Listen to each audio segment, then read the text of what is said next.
Hello dear students, welcome to Dakshina classroom. Myself Surya Prakash Rangi. बच्चों, आज हम डिस्कशन करेंगे DT2 का, जो आपको 13 नीट का एग्जाम हुआ था। अभी मैं केवल फिजिकल का डिस्कशन करूंगा, उसके बाद Dikshit sir and Sonal sir organic और इनऑर्गेनिक का डिस्कशन करेंगे। तो बच्चों, अगर हम फिजिकल के लिए बात करें तो 1 to 15 क्वेश्चन फिजिकल के थे, जो कि काफी इजी लेवल के थे, राइट। तो होपफुली क्वेश्चंस आपने बिल्कुल सही अटेम्प्ट किए होंगे और सही यहाँ पे मार्क्स भी बिल्कुल लिए होंगे, ठीक है। अगर कहीं पर आपको मिस्टेक हुआ है तो मैं सॉल्यूशन आपको बता रहा हूं, तो आप क्रॉस चेक कीजिएगा। तो फर्स्ट क्वेश्चन की बात करते हैं। गिवन आपको which of the following contain the largest number of atoms, atoms की बात की गई है। तो अगर हम क्वेश्चन नंबर 1 की बात करें, गिवन आपको लार्जेस्ट नंबर ऑफ एटम बताना है। तो फर्स्ट ऑप्शन गिवन है 11 ग्राम CO2, second one is 4 gram H2, third one is 5 gram NH3 and fourth one is 8 gram SO2, right. तो पहले हम यहाँ पे नंबर ऑफ मोल्स की बात करें। अगर आपको एटम्स कैलकुलेट करने तो एटम से पहले क्या कैलकुलेट करना पड़ेगा? मॉलिक्यूल, और मॉलिक्यूल से पहले मोल्स। तो आपको क्या गिवन है? मास गिवन है। तो यहाँ पे अगर हम CO2 के मोल्स बताएं तो मोल्स क्या होगा? Mass upon molar mass means 1/4 मोल आएगा, राइट। अब आपको नंबर ऑफ मोल्स पता लगा। मोल से मॉलिक्यूल निकालना होता है तो क्या करना होता है? Na से मल्टीप्लाई करना होता है। तो यहाँ पे मॉलिक्यूल ऑफ CO2 कितना होगा? 1/4 इंटू Na।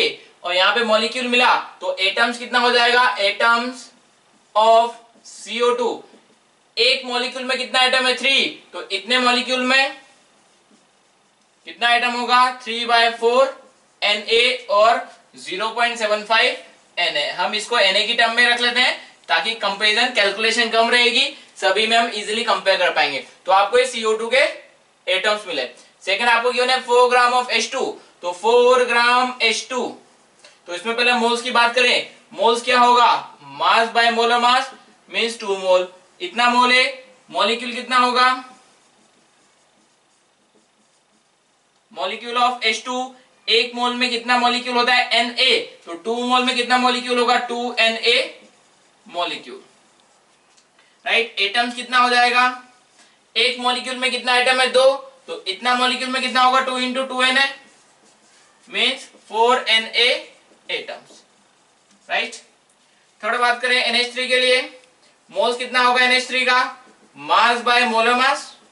मोलर मास कितना होगा? 14 + 3 17। तो 5/17 मोल यहां पर होगा। मॉलिक्यूल कितना होगा?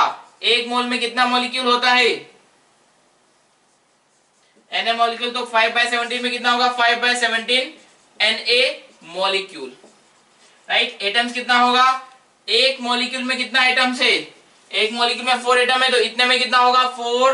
5/17 इंटू 4 Na यानी 20/17 Na एटम। तो ये आपको अमोनिया के एटम्स आपको मिल गए, राइट। एंड फोर्थ आपको गिवन है कितना? 8 ग्राम SO2। तो मोल्स कितना होगा? मास बाय मोलर मास 32 + 32 यानी 64, 1/4 मोल। इतना मोल ऑफ SO2 आपको गिवन है। तो मॉलिक्यूल कितना होगा? हमें पता है 1 मोल में कितना मॉलिक्यूल होता है? Na। तो 1/4 में कितना होगा? Na/4 molecule, right. तो नंबर ऑफ मॉलिक्यूल आपको पता लगे। अब एक मॉलिक्यूल में कितना है एटम है? 2 + 1 3। तो इतने में कितना होगा? एटम्स कितना हो जाएगा? 3 into Na/4 mean 0.75 Na atom. तो इतना एटम्स यहाँ पर प्रेजेंट है। आपको बताना है यहाँ पर largest number of atom 0.75 Na, 4 Na, 20/17 यानी 1 point समथिंग कुछ मिलेगा, और 0.75 Na। तो आप इजीली कंपेयर कर पाएंगे। सबसे ज्यादा एटम किसमें होगा? 4 Na एटम किसमें होगा? 4 ग्राम ऑफ H2 यानी सेकंड आंसर इसका करेक्ट होगा, राइट। नेक्स्ट क्वेश्चन नंबर 2 की बात करें। क्वेश्चन नंबर 2 आपको गिवन है। चलिए देखते हैं क्वेश्चन नंबर 2। गिवन है आपको 4 container of 2 litre capacity contain dinitrogen as describe below. Which one contain maximum number of molecule under similar condition? Similar condition means सबका वॉल्यूम सिमिलर है, सबके लिए प्रेशर सिमिलर है, सबके लिए वॉल्यूम क्या होगा? सिमिलर होगा। तो N2 गैस फिल्ड है। तो N2 गैस के लिए इंफॉर्मेशन आपको गिवन है, तो बताना है सबसे ज्यादा यहाँ पर मॉलिक्यूल किसमें होगा। तो यहाँ पे मॉलिक्यूल कैलकुलेट करना है। तो मॉलिक्यूल से पहले क्या कैलकुलेट करना पड़ेगा आपको? Moles, right. मोल्स को आप Na से मल्टीप्लाई करेंगे, बिकॉज एक मोल में Na मॉलिक्यूल होता है, तो जितने मोल्स होंगे उसको आप Na से मल्टीप्लाई करेंगे। तो यहाँ पे कितना है 2.5 ग्राम मॉलिक्यूल। तो ग्राम मॉलिक्यूल का मीन्स क्या होता है, मोल्स ही होता है। यानी आपको कितना गिवन है 2.5 मोल ऑफ N2। तो एक मोल में कितना मॉलिक्यूल होता है Na, तो 2.5 मोल में कितना मॉलिक्यूल होगा, इसका मीन्स क्या होगा 2.5 Na molecules of N2, right. तो इसमें 2.5 Na मॉलिक्यूल है। इधर बात करें 4 ग्राम एटम, ग्राम एटम का मीन्स भी क्या होता है, मोल्स ही होता है, मोल्स ऑफ एटम, राइट। यहाँ पे ग्राम मॉलिक्यूल बोला है तो किसके मोल्स होंगे, मोल्स ऑफ मॉलिक्यूल। यानी N2 के कितने मोल्स हैं, यहाँ पे नाइट्रोजन एटम के इतने मोल्स हैं। तो यहाँ पे क्या होगा 4 मोल ऑफ नाइट्रोजन एटम, या फिर हम क्या बोल सकते हैं 2 mole of N2 molecule, right. हमने एटम को किस में चेंज कर दिया, मॉलिक्यूल में, क्योंकि 2 एटम से एक मॉलिक्यूल बनेगा। तो अगर 4 मोल एटम होंगे तो उससे कितने मॉलिक्यूल N2 के बन सकते हैं, 2 ही बन सकते हैं। तो 2 मोल ऑफ N2 मॉलिक्यूल, एक मोल में कितना मॉलिक्यूल होता है Na, तो 2 मोल में कितना मॉलिक्यूल होगा 2 Na molecule of N2, right. Third बोला है 3.01 इंटू 10⁻24 नाइट्रोजन एटम। अब यहाँ पे एटम गिवन है, तो पहले हम बात करें यहाँ पे मोल्स की बात करें। अगर नंबर गिवन है तो उससे मोल्स कैसे कैलकुलेट किया जाता है, डिवाइडेड बाय Na। तो यहाँ पे कितना होगा 3.01 इंटू 10⁻24 अपॉन 6.02 इंटू 10⁻23। तो कैंसिल आउट कर दें, 2 टाइम्स ये कैंसिल आउट होगा, 10 टाइम्स ये, यानी 5 मोल एटम्स ऑफ नाइट्रोजन, राइट। अब एटम को मोल्स में चेंज करना है तो क्या करें, Na से, सॉरी किससे डिवाइड करेंगे, 2 से डिवाइड करेंगे, बिकॉज 2 नाइट्रोजन एटम से 1 मोल बनेगा। तो अगर 5 मोल नाइट्रोजन एटम में तो कितने मोल ऑफ नाइट्रोजन मॉलिक्यूल होंगे, 5/2 mole of N2 molecule, right. तो पहले 5 मोल एटम थे, अब यहाँ पे 5/2 मोल किसके होंगे, मॉलिक्यूल के। तो 1 मोल में कितना मॉलिक्यूल होता है Na, तो 2.5 में कितना होगा 2.5 Na मॉलिक्यूल, ठीक है। तो यहाँ पे इतने मॉलिक्यूल है। इसमें बात करें ये डाइनाइट्रोजन, डाइनाइट्रोजन का मीन्स क्या होता है N2, यहाँ पे मॉलिक्यूलर फॉर्म में दे रखा है। तो मास को पहले मोल्स में चेंज करें, मोल्स कितना होगा, मास 84 बाय मोलर मास कितना होता है इसका 28, तो ये कितना होगा 3 मोल, राइट। 1 मोल में कितना मॉलिक्यूल होता है Na, तो 3 मोल में कितना होगा 3 Na मॉलिक्यूल। अब देख लें यहाँ पर सबसे ज्यादा मॉलिक्यूल कितना है, 2.5 Na, ये 2 Na, ये 2.5 Na और 3 Na, means answer will be 4, right. Next given है question number 3, 5.6 litre of gas weight equal to 8 gram the vapour density of gas. Gas का वेपर डेंसिटी पूछा गया है, ये राइट। आपको 5.6 का मास गिवन है, आपको वेपर डेंसिटी पूछा गया है, तो वेपर डेंसिटी आप कैसे निकालते हैं, मोलर मास बाय 2। अगर आपको गैस का मोलर मास निकल जाएगा तो आप वेपर डेंसिटी यहां से निकाल सकते हैं। तो मोलर मास आप कैसे निकालेंगे, आपको गिवन है कि 5.6 का मास कितना है 8 ग्राम है। हमें पता है एसटीपी पर 1 मोल का मास कितना होता है 22.4 लीटर। तो अगर 5.6 का मास 8 ग्राम है तो 22.4 लीटर का मास कितना होगा, सिंस 5.6 लीटर गैस कितना मास है 8 ग्राम, तो 1 लीटर गैस का मास कितना होगा 8/5.6 एंड 22.4 लीटर गैस का मास कितना होगा 8/5.6 इंटू 22.4 लीटर। यहाँ पे कितना 4 टाइम्स कैंसिल आउट हो जाएगा, तो कितना होगा 32 ग्राम। तो आपको मोलर मास ऑफ गैस मिला, क्योंकि 22.4 लीटर कितने मोल्स का वॉल्यूम है, 1 मोल का volume, volume of 1 mole at STP. तो यहाँ पे आपको 1 मोल का मास मिल गया है, यानी ये क्या है molar mass of,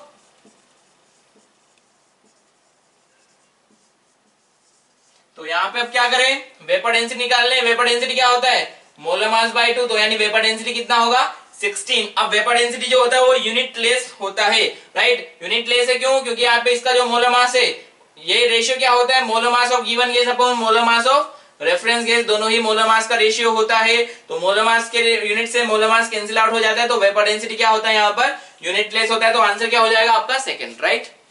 next given है आपको question number 4, insulin contain 3.4% sulfur by mass, what will be the minimum molecular weight of insulin। Insulin का मिनिमम मोलर मास क्या होगा। ये देखिए अब यहाँ पे अगर हम किसी भी कंपाउंड के अंदर बात करें, किसी भी कंपाउंड के अंदर किसी भी एलिमेंट का कम से कम एक एटम तो प्रेजेंट होता है। जैसे CaCO3 की बात करें, कम से कम एक कैल्शियम तो प्रेजेंट होता है। वैसे ही आप बात करें CO2 का, तो कम से कम CO2 एक मोल तो यानी एक एटम, यानी एक मोल के अंदर 1 मोल ऑफ कार्बन एटम तो प्रेजेंट होता ही है।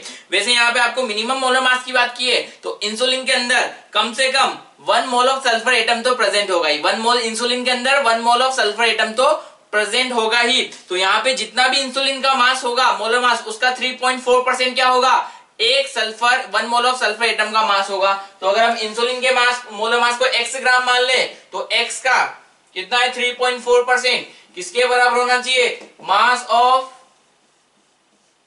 1 मोल सल्फर एटम। कब, जब ये क्या हो, मोलर मास हो इंसुलिन का, राइट। तो x का 3.4% कितना होगा यहाँ पे, 32 के बराबर। Then x will be equal to 3200 upon 3.4। आप डिवाइड करेंगे तो मिल जाएगा यहाँ पे अप्रोक्स 941 ग्राम पर mole, right. Next question number 5 की बात करें, गिवन आपको 1 litre of hydrocarbon weight as much as 1 litre of CO2, then the molecular formula of the hydrocarbon. Yes, देखिए बिल्कुल इजी है। आपको बोला है कि जितना मास 1 लीटर हाइड्रोकार्बन है, 1 लीटर हाइड्रोकार्बन,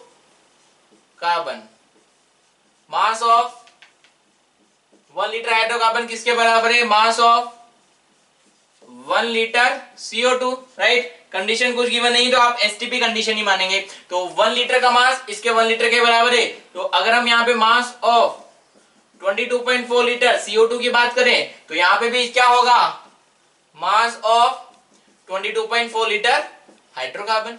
तो हाइड्रोकार्बन के 22.4 लीटर यानी 1 मोल का मास किसके बराबर होगा, CO2 के 1 मोल के मास के बराबर। 1 मोल CO2 का मास कितना होता है, 44 ग्राम, यानी जो भी हाइड्रोकार्बन है उसका मोलर मास कितना होगा, 44 ग्राम। तो आप मोलर मास के अकॉर्डिंग यहाँ पर कैलकुलेशन करेंगे। तो मोलर मास किसका 44 है, वही आंसर है। तो फर्स्ट का आंसर देख लीजिए, फर्स्ट का मोलर मास कितना होगा, फर्स्ट यहाँ पे कितना है C3H8 36 + 8, तो ये क्या होगा 44। सेकंड का मोलर मास कितना होगा C2H6 24 + 6 30। थर्ड का मोलर मास कितना होगा 24 + 4 यानी 28। एंड फोर्थ का मोलर मास कितना होगा 36 + 6 यानी 42। तो answer will be first, right. Next given है question number 6, the number of atom of chromium and oxygen are 4.8 × 10⁻10 and 9.6 × 10⁻10 respectively. Empirical formula. Yes, empirical formula के लिए आपको क्या देखना होगा कि जो भी मॉलिक्यूल है उसमें हर एटम के कितने कितने मोल्स प्रेजेंट है, मींस नंबर ऑफ मोल्स का आपको कैलकुलेशन करना होता है। तो अगर हम यहाँ पे क्रोमियम की बात करें एंड ऑक्सीजन की बात करें, क्रोमियम के कितने एटम गिवन है 4.8 × 10⁻10 एंड 9.6 × 10⁻10, इतने एटम यहाँ पर प्रेजेंट है, राइट। तो जब आपको एम्पिरिकल फॉर्मूला निकालना है तो हर एटम के कितने कितने मोल्स प्रेजेंट है वो निकालना होता है। तो अब यहां से मोल्स कैसे कैलकुलेट करते हैं, अगर आपको नंबर गिवन है तो Na से डिवाइड कर, तो मोल्स कितना होगा यहाँ पर 4.8 × 10⁻10 अपॉन 6 × 10⁻23, 9.6 × 10⁻10 अपॉन 6 × 10⁻23। ठीक है, Na का वैल्यू हमने 6 ले लिया है इजी कैलकुलेशन के लिए। तो यहाँ पे कितना होगा कितना आ रहा है यहाँ पर 0.8 × 10⁻9 अपॉन 10⁻23 एंड कितना आ रहा है यहाँ पर 16 × 10⁻9 अपॉन 10⁻23। ठीक है, अब क्या करना होता है, जो भी लीस्ट वैल्यू आपको क्या करना है, रिलेटिव मोल्स निकालने हैं। तो रिलेटिव मोल्स निकालने के लिए क्या करना होता है, जो भी लीस्ट वैल्यू उससे दोनों को डिवाइड करना होता है। लीस्ट वैल्यू क्या है यहाँ पर, ये यहाँ पे 8 है, यहाँ पे कितना है 16, बाकी वैल्यू तो दोनों में सिमिलर है। तो आप क्या करेंगे 8 × 10⁻9 अपॉन 23 से 10⁻23 से दोनों को डिवाइड कर देंगे, तो यहाँ कितना बचेगा 1, यहाँ पर कितना बचेगा 2, राइट। तो ये दोनों के होल नंबर में मोल्स मिल गए हैं। तो क्रोमियम कितना 1 और ऑक्सीजन कितना 2, तो ये एम्पिरिकल फॉर्मूला ऑफ कंपाउंड आपका हो जाएगा, राइट।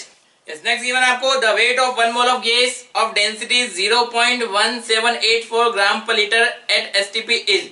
तो यहाँ पे आपको वेट गिवन है, आपको बताना है उसका मोलर मास क्या होगा।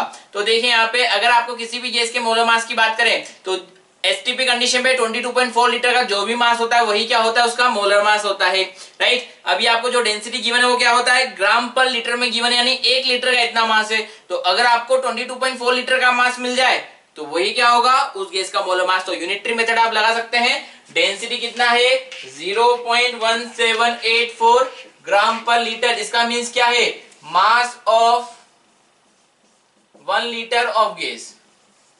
1 लीटर का मास कितना है 0.1784। So mass of 22.4 litre of gas कितना होगा 0.1784 इंटू 22.4 लीटर। तो ये कितना होगा आपको 3.99 के अप्रोक्स मिल जाएगा, यानी 4 ग्राम पर मोल, राइट। तो answer will B third. Number 8 given है आपको 2L प्लस 3/2 O2 से L2O3 बन रहा है। शो दैट, आपको 4 ऑप्शन गिवन है स्टोइशियोमेट्री के बेसिस पर। तो स्टोइशियोमेट्री पहले क्या बता रहा है वो देख लें। यहाँ पर बैलेंस इक्वेशन क्या बता रहा है कि अगर 2 मोल ऑफ सिल्वर है, सॉरी 2 मोल ऑफ एल्यूमिनियम है, तो कितना मोल 3/2 मोल ऑफ O2 यहाँ पर रिएक्ट होगा और 1 मोल ऑफ L2O3 यहाँ पर प्रोड्यूस होने वाला है, right. In term of mass की बात करें तो यहाँ पे एटॉमिक मास कितना होता है एल्यूमिनियम का 27 ग्राम, 3/2 O2 का मोलर मास कितना होता है 32 और L2O3 कितना होगा 2 इंटू 27 प्लस 3 इंटू 16। तो यहाँ पे कितना है 54 gram of aluminium react with 48 gram of oxygen to produce 102 gram of L2O3, right. अब ऑप्शन देख लीजिए, गिवन है आपको 2 mole of aluminium, yes 2 mole of aluminium react with 3/2 mole of oxygen to produce 7/2 नहीं है 1 मोल ऑफ L2O3 प्रोड्यूस होगा, तो first statement incorrect होगा। सेकंड गिवन है 2 gram of aluminium react with 3/2 gram of O2 to produce 1 mole of L2O3। यहाँ पे 2 ग्राम नहीं है, कितना है 2 मोल है। 2 मोल कितने से रिएक्ट हो रहा है 3/2 mole of to produce 1 mole of O2। Third बोला है 2 gram mole of aluminium, 2 gram mole of aluminium react with 3/2 gram of O2। तो यहाँ पे 2 ग्राम यानी 2 ग्राम मोल में 2 मोल की बात कर रहे हैं, कितने से रिएक्ट हो रहा है 3/2 मोल से, 3/2 ग्राम से रिएक्ट नहीं हो रहा है। तो थर्ड स्टेटमेंट में क्या होगा इनकरेक्ट हो जाएगा। एंड फोर्थ बोला है 2 mole of aluminium react with 3/2 mole of O2 to produce 1 mole of, बिल्कुल क्लियर कट आपको इंफॉर्मेशन दे रहा है, then fourth statement will be correct. Yes, question number 9 given है how many maximum electron can have N plus L equal to 3 in ground state of chromium. तो पहले chromium की बात करें, क्रोमियम का एटॉमिक नंबर कितना होता है 24, ग्राउंड स्टेट कितना होता है 1s2 2s2 2p6 3s2 3p6 4s1 3d5। Hopefully ये आपको कॉन्फ़िगरेशन क्लियर होगा। यहाँ पे 4s2 में से एक इलेक्ट्रॉन उठ के उधर चला जाता है ताकि हाफ फील्ड कॉन्फ़िगरेशन यहाँ पर अचीव हो सके। अब आपको बोला है यहाँ पे N प्लस L का वैल्यू कितना करना है 3 करना है, राइट। तो N प्लस L दोनों का सम कितना होना चाहिए टोटल 3 होना चाहिए। तो क्या क्या पॉसिबिलिटी N प्लस L 3 करने के लिए क्या क्या पॉसिबिलिटी हो सकती है कि N का वैल्यू 3 ले लें। फर्स्ट पॉसिबिलिटी ले लें हम यहाँ पे N equal to 3, L equal to 0। अगर N का वैल्यू 3 है तो L का वैल्यू 0 पुट करना पड़ेगा। तो 3 प्लस 0 इक्वल टू 3, यानी N का वैल्यू 3 है L का वैल्यू 0 है, तो N का वैल्यू 3 कहां पर है यहाँ पर, और L का वैल्यू 0 यानी क्या हुआ है 3s हो जाएगा, तो ये 3s ऑर्बिटल। सेकंड कंडीशन क्या हो सकती है यहाँ पे कि ये N का वैल्यू 2 ले लें, L का वैल्यू क्या ले लें 1, तो 2 प्लस 1 क्या हो गया 3 ही होगा। तो N का वैल्यू 2 L का वैल्यू 1, यानी L का वैल्यू 1 किसके लिए होता है p ऑर्बिटल, मींस ये क्या हुआ 2p ऑर्बिटल, राइट। तो 2p ऑर्बिटल कहां पर है ये यहाँ पर।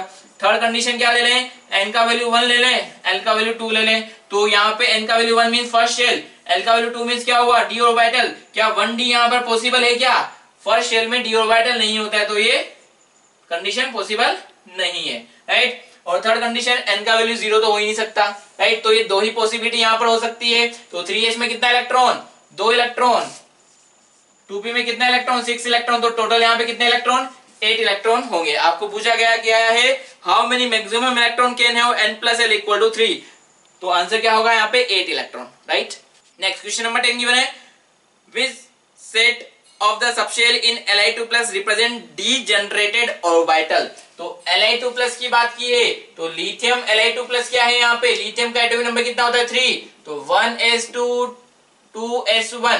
तो यहाँ पे Li2+ का मींस क्या है, यहाँ पे कितना इलेक्ट्रॉन होगा, यहाँ पे एक ही इलेक्ट्रॉन होगा, मींस ये Li2+ क्या है सिंगल इलेक्ट्रॉन स्पीशीज, राइट। तो सिंगल इलेक्ट्रॉन स्पीशीज यानी एटम के अंदर एक ही इलेक्ट्रॉन, तो इलेक्ट्रॉन जिस भी शेल में होगा तो उसको किसी दूसरे इलेक्ट्रॉन से कोई रिपल्शन नहीं मिलने वाला है। तो बट यहाँ पर जो हम बात करते हैं मल्टी इलेक्ट्रॉन स्पीशीज में जो हमें ऑफ व प्रिंसिपल दिया है 1s 2s 2p 3s 3p, तो वहां पे एनर्जी लेवल जो दिया है वो क्यों एनर्जी लेवल ये मिल रहा है, एनर्जी डिफरेंस ऑर्बिटल का क्यों है, इलेक्ट्रॉन के मल्टी इलेक्ट्रॉन स्पीशीज में इलेक्ट्रॉन इलेक्ट्रॉन रिपल्शन की वजह से। सिंगल इलेक्ट्रॉन स्पीशीज में कोई इलेक्ट्रॉन इलेक्ट्रॉन रिपल्शन नहीं होता है, तो वहां पे जो एनर्जी होता है वो किसका लिया जाता है, ऑर्बिट का, फर्स्ट शेल का। बिकॉज आपने एनर्जी लेवल डायग्राम भी देखा है, हाइड्रोजन का केवल फर्स्ट शेल का ऑर्बिट लिया है, फर्स्ट शेल का एनर्जी लिया है, फिर सेकंड शेल का एनर्जी लिया है, थर्ड शेल का एनर्जी लिया है। क्यों?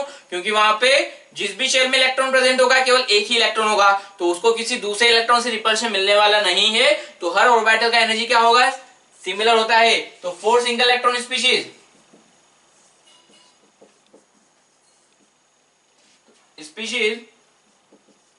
एनर्जी लेवल क्या होगा, सबसे पहले 1s देन 2s और 2p, बिकॉज दोनों सेम ऑर्बिट के हैं तो दोनों का एनर्जी लेवल क्या होगा, सिमिलर होगा। देन फिर 3s 3p 3d, तीनों का एनर्जी सिमिलर होगा। Similarly 4s 4p 4d 4f, right. यहां पर इस तरीके से, बिकॉज जैसे जैसे इलेक्ट्रॉन ऑर्बिट से न्यूक्लियस से दूर जाता है उसका एनर्जी बढ़ता है, फर्स्ट शेल का एनर्जी, फिर सेकंड शेल का, फिर थर्ड शेल का, फिर फोर्थ शेल का, तो इनफाइनाइट की तरफ जब मूव करता है तो एनर्जी क्या होता है, इंक्रीज हो रहा होता है। बट पर्टिकुलर शेल में सिंगल इलेक्ट्रॉन स्पीशीज के अंदर पर्टिकुलर शेल में जितने भी ऑर्बिटल होंगे सबका एनर्जी क्या होगा, सिमिलर होगा। तो अगर हम यहाँ पे बात करें कितने डीजेनरेटेड ऑर्बिटल होंगे, इसमें 1 और इसमें 3, टोटल 4 डीजेनरेटेड ऑर्बिटल। अगर यहाँ पे बात करें यहाँ पे कितने डीजेनरेटेड ऑर्बिटल हैं, 1 + 3 + 5, राइट, 5 3 8 1 9 डीजेनरेटेड ऑर्बिटल्स है, राइट। तो अब यहाँ पे पूछा है यहाँ पर डीजेनरेटेड ऑर्बिटल कौन होगा, 2s 3s 4s, नहीं, डिफरेंट डिफरेंट शेल के हुए तो हर शेल का एनर्जी डिफरेंट है। 2s 3p 3d, इन दोनों का एनर्जी सिमिलर है, बट इनका एनर्जी और इसका एनर्जी सिमिलर नहीं होगा। थर्ड क्या है, 3s 3p 3d, यस, तीनों का एनर्जी सिमिलर होगा, so answer will be 3।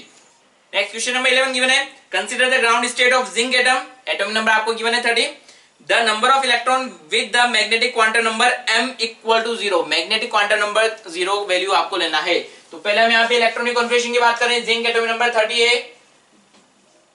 1s2 2s2 2p6 3s2 3p6 4s2 and 3d10, right. ये इलेक्ट्रॉनिक कॉन्फ़िगरेशन आप इजीली ऑफ व प्रिंसिपल के अकॉर्डिंग लिख सकते हैं, 1s 2s 2p 3s 3p 3d 4s 4p 4d 4f, इस तरीके से। तो सबसे पहले 1s में 2 इलेक्ट्रॉन, देन 2s में 2 इलेक्ट्रॉन, देन 2p में 6 इलेक्ट्रॉन, देन 3s में 2 इलेक्ट्रॉन, देन 3p में 6 इलेक्ट्रॉन, देन 2s में 2 इलेक्ट्रॉन, देन 3d में 10 इलेक्ट्रॉन। काउंट कर लीजिए, 2 2 6 10 2 6 2 20 एंड 10 30, तो 30 इलेक्ट्रॉन यहाँ पर हम फिल कर चुके हैं।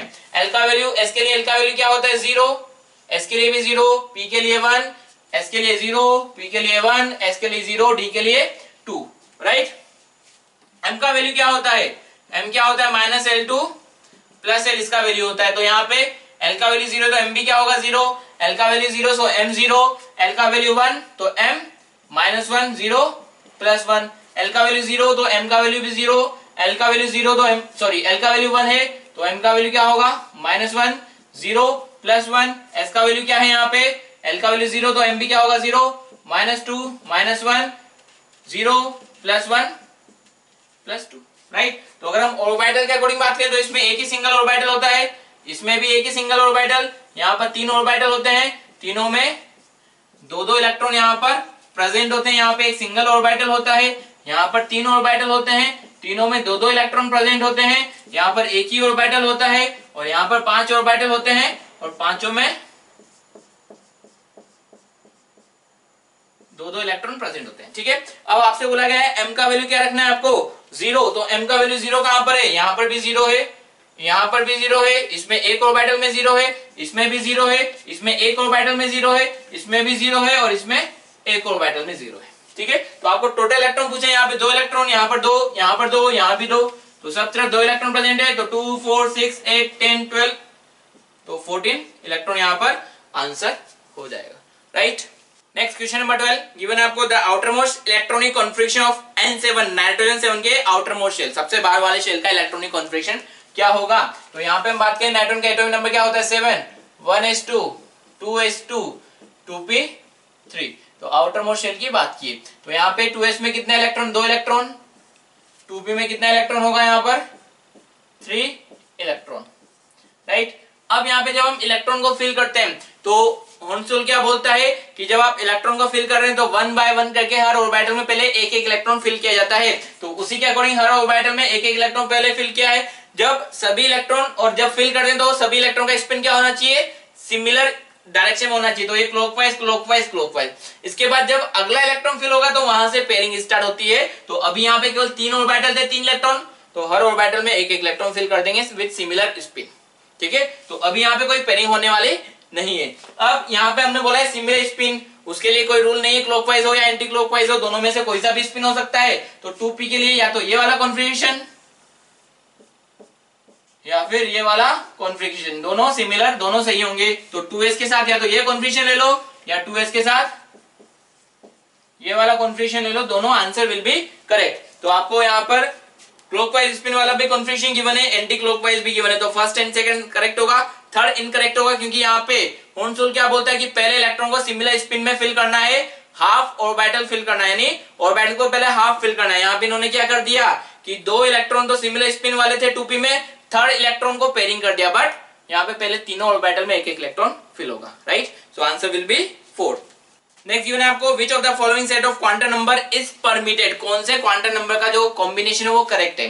तो यहाँ पर आपको पहले तो रूल पता होने चाहिए एक्चुअली यहाँ पे कि कौन से शेल में कौन कौन सा ऑर्बिटल होगा, कितने कितने ऑर्बिटल, कितने कितने सबशेल प्रेजेंट होते हैं। तो यहाँ पर आपको जो है n इक्वल टू 3, तो मीन्स वहां पे कौन कौन से सबशेल होंगे, s होगा, p होगा, d होगा। तो l का वैल्यू यहाँ पे कितना होता है 0 to n-1, राइट। तो 0 to n-1, n का वैल्यू कितना है 3। तो यहाँ पे l का वैल्यू क्या होता है, हो सकता है 0 भी हो सकता है, 1 भी हो सकता है, 2 भी हो सकता है। तो यहाँ पे l का वैल्यू कितना दे रखा है 2, तो ये सही है, ठीक है। अब यहाँ पे m का वैल्यू क्या होता है -L2 प्लस l, तो l का वैल्यू कितना है 2, तो यहाँ पे m का वैल्यू क्या हो सकता है -2 -1 0 +1 एंड +2, तो यहाँ पे -2, तो -2 ये करेक्ट है। इलेक्ट्रॉन या तो क्लॉकवाइज स्पिन हो सकता है या एंटी क्लॉकवाइज, कोई सा भी स्पिन हो सकता है। तो ये कॉम्बिनेशन क्या होगा, करेक्ट होगा। तो यहाँ पे भी ये फर्स्ट वाला तो करेक्ट है। अब बाकी देख लें, बाकी इनकरेक्ट है या करेक्ट है। अगर इनकरेक्ट है तो क्यों इनकरेक्ट है, n का वैल्यू 3, l का वैल्यू क्या हो सकता है 0 से n-1, 0 से 3-1, यानी 0 से 2, 1 2 3, तो 2 दे रखा है, तो ये वाला करेक्ट होगा, ठीक है। l का वैल्यू 2 है तो m का वैल्यू क्या हो सकता है -2 -1 0 +1 +2, तो -1, तो m भी सही है, ठीक है। बट s का वैल्यू 0 होना मींस इलेक्ट्रॉन का प्रेजेंस ही नहीं है।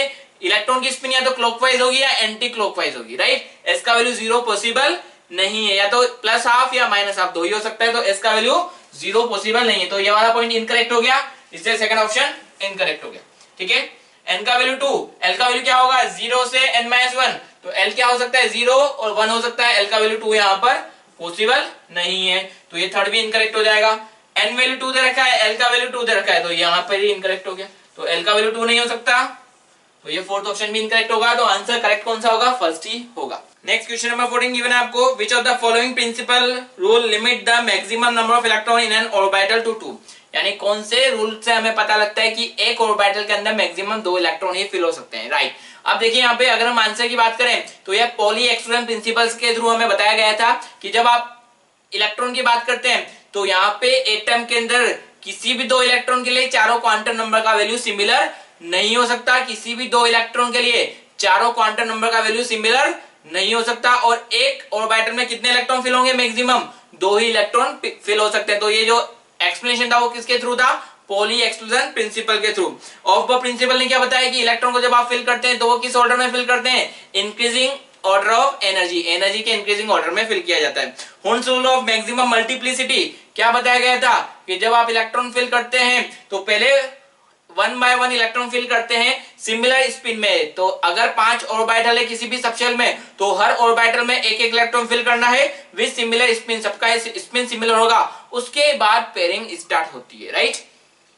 फोर्थ ऑप्शन की बात करें तो हाइजेनबर्ग ने हमें क्या बताया था कि यहाँ पर किसी भी इलेक्ट्रॉन का, एटम के अंदर किसी भी इलेक्ट्रॉन का मोमेंटम और पोजीशन दोनों आप साइमल्टेनियसली पता नहीं कर सकते, वहां पे कुछ ना कुछ एरर उसमें रहता है, राइट। तो आंसर क्या होगा इसमें, सेकंड आंसर होगा, जहां पॉली एक्सक्लूजन प्रिंसिपल में आपको बताया था कि एक ऑर्बिटल में मैक्सिमम 2 इलेक्ट्रॉन फिल हो सकता है। अगर तीसरा इलेक्ट्रॉन फिल हो गया तो क्या होगा, सपोज यहाँ पे आपने एक ऑर्बिटल में 2 इलेक्ट्रॉन फिल किया, अब अगर तीसरा भी फिल कर दे तो या तो क्लॉकवाइज स्पिन होगा या एंटी क्लॉकवाइज, तो जो भी स्पिन होगा तो इन दोनों के लिए ये इसका वैल्यू क्या हो जाएगा, सिमिलर, चारों क्वांटम नंबर का वैल्यू सिमिलर हो जाएगा। सपोज ये मान लीजिए ये 2p था, तो इसके लिए और इसके लिए n का वैल्यू भी 2 है, l का वैल्यू भी 2 है, s का वैल्यू भी क्या है यहाँ पर प्लस हाफ है, और l का वैल्यू भी क्या होगा यहाँ पे प्लस, सॉरी l का वैल्यू भी क्या होगा +1। तो यहाँ पे एक ऑर्बिटल में अगर 2 से ज्यादा इलेक्ट्रॉन है तो वहां पे उसकी चारों क्वांटम नंबर सिमिलर हो जाएगा, जो कि यहाँ पर पॉसिबल नहीं है। तो यहाँ पे सेकंड आंसर होगा। नेक्स्ट 15 आपको गिवन है the total spin resulting from D7 configuration.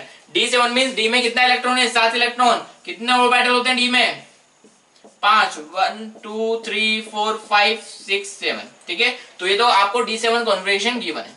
अब आपको बोला है टोटल स्पिन। टोटल स्पिन क्या होता है, number of unpaired electron by 2। तो नंबर ऑफ अनपेयर इलेक्ट्रॉन कितना है, 3/2। तो यहाँ पे टोटल स्पिन कितना होगा, 1.5 हो जाएगा, राइट। हेलो स्टूडेंट्स, आज हम DT2 का ऑर्गेनिक केमिस्ट्री वाला पोर्शन बच्चों डिस्कस करते हैं। देखते हैं बच्चों क्वेश्चन नंबर 16। इससे पूछा है general molecular formula of nitro alkene. बच्चों नाइट्रो एल्केन में ग्रुप NO2 होगा और अल्काइल ग्रुप बच्चों R है, ठीक है। और अगर हम बच्चों सिंपलेस्ट नाइट्रो एल्केन की बात करें बच्चों, वो है CH3NO2, ठीक है, क्योंकि बच्चों सभी जगह NO2 ग्रुप लगा हुआ है। अब देखिए n की वैल्यू से हम चेक करेंगे ये जनरल फॉर्मूला CH3NO2 पर कहाँ पर खत्म होता है, ठीक है बच्चों। तो अगर हम बच्चों यहाँ पर बात करें, इसमें अगर हम बच्चों N1 रखते हैं, ठीक है, अगर N1 रखेंगे तो हमें मिलेगा CH2NO2। तो बच्चों ये फर्स्ट ऑप्शन से ये सेटिस्फाई नहीं हो रहा है, तो बच्चों फर्स्ट ऑप्शन तो नहीं होगा। तो बच्चों सेकेंड ऑप्शन में देखिए, अगर हम N1 रखें तो बच्चों इसमें N+1 है और कम से कम कार्बन तो आपको बच्चों एक चाहिए, ठीक है। तो बच्चों यहाँ पर हम N को 0 से स्टार्ट कर सकते हैं, N को 0 से स्टार्ट कर सकते हैं। अगर N1 रखेंगे तो बच्चों 1+1 2 कार्बन आ जाएंगे, तो आपको एक कार्बन चाहिए, तो N+1 लिखा हुआ है। अगर हम N को 0 पुट करते हैं बच्चों तो देखिए क्या मिलेगा, तो N 0 होगा तो बच्चों C और H, N 0 हो जाएगा तो 2 × 0 0 हो जाएगा, और बच्चों 3 0 + 3 क्या मिलेगा बच्चों 3, तो CH3NO2। तो बच्चों ये देखिए ये इससे मैच कर गया। अगर बच्चों आप यहाँ पर देखें, अगर N+1 है, अगर N 0 रखेंगे तो बच्चों ये हाइड्रोजन खत्म हो जाएंगे, क्योंकि 2 × 0 तो 0 ही हो जाएगा, तो मतलब उसमें हाइड्रोजन नहीं दिखेगा, ये तो 0 से चलेगा नहीं। अगर आप बच्चों N1 रखते हैं तो N+1 तो बच्चों मिलेगा क्या, C2 हो जाएगा। और ये बच्चों अगर N1 रखते हैं तो 2 × 1 तो 2 हो जाएगा NO2। बच्चों ये भी इसको सिंपलेस्ट जो एल्केन है उसको सेटिस्फाई नहीं करेगा, इस तरीके से बच्चों यहाँ पर भी मैच नहीं करेगा। बच्चों इसमें देखें सिंपलेस्ट जो नाइट्रो एल्केन है, ठीक है, जो कि बच्चों बता ही रहा है कि ये एल्केन है, और R वाला पार्ट बच्चों सेचुरेटेड हमें चाहिए, तो यहाँ पर मैच नहीं करता। अगर बच्चों आप इसमें भी चेक करोगे तो यहाँ पर भी नहीं मिलेगा।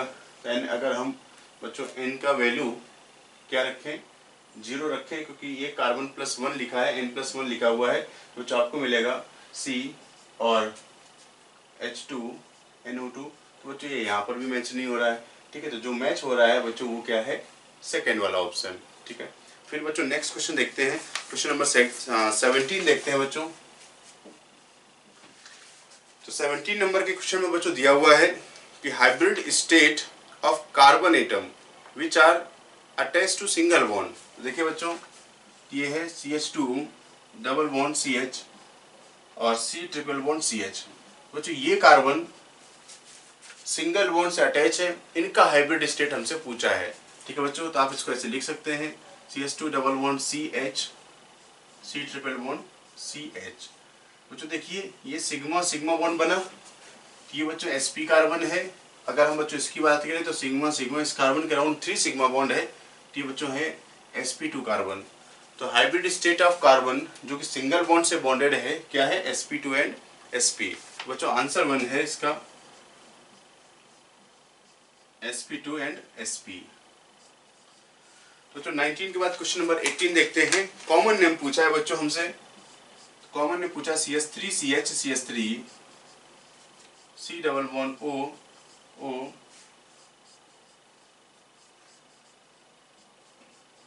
तो बच्चों इसका कॉमन नेम पूछा है, तो बच्चों ये क्या है, एस्टर है, एस्टर। तो एस्टर में बच्चों ये वाले पार्ट को पहले लिखा जाता है, अल्काइल वाले पार्ट को। और बच्चों ये ग्रुप कौन सा है, टर्सरी ब्यूटाइल, तो बच्चों ये पहले आ जाएगा टर्सरी ब्यूटाइल। ठीक है बच्चों, आपको ऐसा ऑप्शन देखना है जहां पर टर्सरी ब्यूटाइल को पहले लिखा गया है, क्योंकि बच्चों ये ग्रुप क्या है, टर्सरी ब्यूटाइल है। तो फर्स्ट ऑप्शन में तो नहीं है बच्चों, नियो ब्यूटाइल लिखा हुआ है। सेकेंड ऑप्शन में टर्सरी ब्यूटाइल दिया हुआ है। थर्ड ऑप्शन में भी बच्चों टर्सरी ब्यूटाइल दिया हुआ है। फोर्थ ऑप्शन में आइसो ब्यूटाइल लिखा हुआ है। तो बच्चों सेकेंड और थर्ड, अब दो ही ऑप्शन बचे हमारे पास, दो तो कट गए। ठीक है, अब बच्चों इसकी बात करें तो ये ग्रुप क्या है, ये आइसो वाला ग्रुप है, आइसो। ठीक है, और कार्बन इसमें टोटल कितने हो गए, 1 2 3 4 कार्बन है, तो इसको बोलते हैं हम आइसो ब्यूटाइल। तो बच्चों देखिए, तो टर्सरी ब्यूटाइल आइसो ब्यूटाइरेट। ठीक है बच्चों, ये इसका नेम होगा। ठीक है, जैसे जनरली लिखते हैं अल्काइल एल्केनोएट टाइप का नेम लिखते हैं बच्चों हम, तो वो ये हो गया टर्सरी ब्यूटाइल आइसो ब्यूटाइरेट। ठीक है बच्चों, एस्टर है, 8 पर समाप्त होता है बच्चों, आंसर है इसका 3। ठीक है, 18 के बाद देखते हैं बच्चों हम क्वेश्चन नंबर 19। तो 19 में बच्चों हमसे पूछ रहा है कि डिराइव्ड नेम पूछा है बच्चों हमसे, तो ये है बच्चों CH3 कार्बन, इसका डिराइव्ड नेम। तो डिराइव्ड नेम बच्चों, जैसा फर्स्ट जो मेंबर होता है यूजुअली उसी से हम डिराइव करते हैं। तो आप बच्चों इसको कंपेयर करो, इसको कंपेयर करते हैं बच्चों हम CH4 से, तो हाइड्रोजन की जगह पर CH3 ग्रुप आ गए हैं। तो अगर हम बच्चों उसके डिराइव्ड नेम की बात करें तो हमें मिलता है बच्चों CH3 एंड CH3। बच्चों ये मीथेन से बना है, तो डिराइव्ड नेम में बच्चों जिस कंपाउंड से हम बनाते हैं उसका नेम जरूर रहता है। तो डिराइव्ड नेम में बच्चों मीथेन तो रहेगा ही, मीथेन। ठीक है कि बच्चों ये मीथेन है, और मीथेन में बच्चों हमने हाइड्रोजन को हटा करके CH3 लगाया है। अब कितने हाइड्रोजन को हटाया है बच्चों, 1 2 3 4, चारों हाइड्रोजन को हटा करके CH3 लगाया है। इसका नेम है बच्चों टेट्रा मिथाइल मीथेन। बच्चों ऐसा ऑप्शन देखिए, टेट्रा मिथाइल मीथेन, आंसर 1 में दिया हुआ है। ठीक है बच्चों, 20 देखते हैं जिसमें पूछा है IUPAC नेम जो दिए हुए हैं इनमें से कौन सा सही है। ठीक है बच्चों, तो देखिए सबसे पहले देखते हैं बच्चों ये सब्स्टिट्यूएंट्स हैं। तो substituents are named according to alphabetical order. लेकिन बच्चों इसमें मिथाइल और इथाइल, देखिए ये मिथाइल और इथाइल है, तो ई पहले आता है, एम बाद में आता है, तो बच्चों ये तो सही नहीं रहा। ठीक है, अब बच्चों इसको भी देखिए, और ये इथाइल मिथाइल ये सही है बच्चों, थर्ड ऑप्शन भी सही है। अब फोर्थ में देखिए बच्चों मिथाइल और इथाइल, तो बच्चों ये भी नियम के मुताबिक बच्चों सही नहीं है। ठीक है, अब देखिए बच्चों सेकंड और थर्ड में से आंसर आ सकता है, तो चेक करते हैं बच्चों। सेकंड में लिखा है बच्चों 2 इथाइल, पेंटेन है बच्चों 1 2 3 4 एंड 5, और 1 2 3 4 एंड 5। बच्चों अब हम इसकी बात करें तो 2 पर इथाइल है, ठीक है, और 3 पर देखें तो 3 पर मिथाइल है। तो बच्चों अगर हम नियम के हिसाब से बात करें तो इसमें नंबरिंग सही नहीं लिखा हुआ है, क्योंकि प्रिंसिपल चिन्ह बच्चों यहाँ से मिलेगी आपको 1 2 3 4 5 एंड 6। तो बच्चों ये पेंटेन ना हो करके ये हेक्सेन होगा। ठीक है बच्चों, तो बात समझ गए।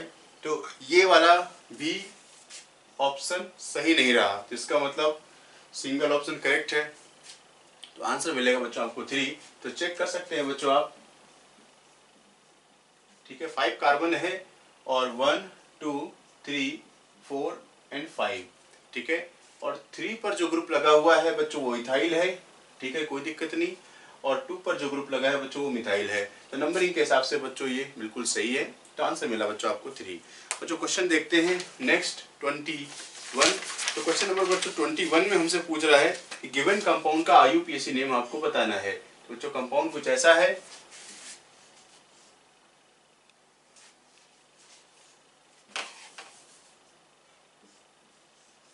ठीक है बच्चों, ये कंपाउंड है और इस कंपाउंड का हमें IUPAC नेम बताना है।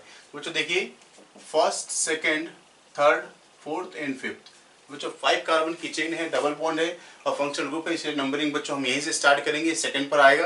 अगर आप यहाँ से जाते तो 1 2 ये 3 पर आता है। ठीक है, और ये 4 पर आता, तो बच्चों उस केस में इनका सम मैक्सिमम हो जाता।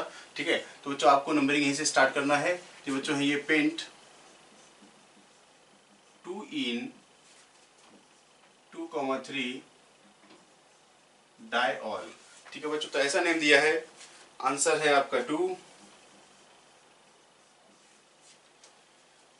इसके बाद देखते हैं बच्चों क्वेश्चन नंबर नेक्स्ट 22 में दिया है बच्चों BrCH2 CH CONH2 C double bond O CH2 CH2 CH3।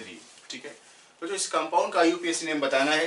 देख रहे हैं बच्चों, फंक्शनल ग्रुप अमाइड का प्रेफरेंस कीटोन से ज्यादा होता है। बच्चों प्रिंसिपल फंक्शनल ग्रुप आपका ये है। नंबरिंग यहीं से स्टार्ट करेंगे 1 2 3 4 5 एंड 6। तो 6 कार्बन है बच्चों, ये अमाइड है। तो हेक्सेनामाइड इसके जो बेस नेम है बच्चों ये होगा। तो देखिए ये बच्चों सब्स्टिट्यूएंट बन गया। तो सब्स्टिट्यूएंट है 2 पर, तो 2 ब्रोमोमिथाइल बोलेंगे बच्चों हम इसको। ठीक है, और 3 पर है ऑक्सो, तो 3 ऑक्सो हेक्सेनामाइड।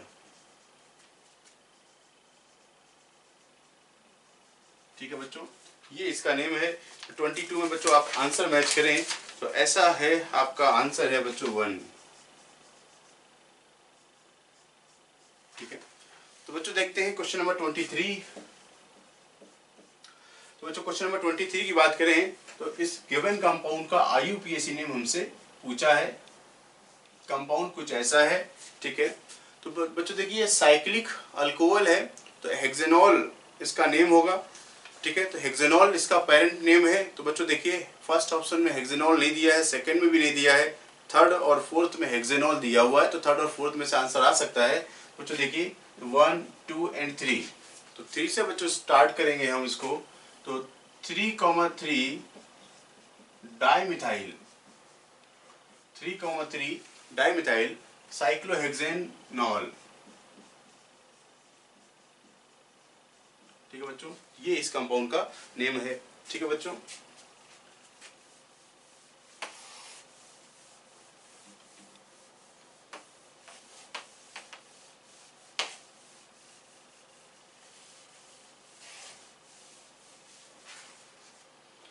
तो 23 का बच्चों ऐसा है ऑप्शन 3। अब बच्चों क्वेश्चन नंबर 24 देखते हैं। तो 24 में नंबरिंग करके दिया हुआ है बच्चों, और आपको ये बताना था कि इसका सही आंसर क्या है। ठीक है, तो सही नंबरिंग कहाँ पर दिया हुआ है ये हमें पता करना था। ठीक है बच्चों, तो अगर हम बच्चों फर्स्ट ऑप्शन की बात करें तो फर्स्ट ऑप्शन में कुछ ऐसे लिखा है CH3 CH2 CH C2H5 है बच्चों, हमने उसको ओपन कर दिया है। फिर है बच्चों CH CH3 CH2 CH2 CH3। ठीक है बच्चों, इसमें नंबरिंग कुछ ऐसा लिख दिया है 1 2 3 4 5 6 और 7। ठीक है बच्चों, इस तरीके का नंबरिंग दिया है। तो इसको देखना है क्या ये सही है। ठीक है बच्चों, ध्यान दीजिए।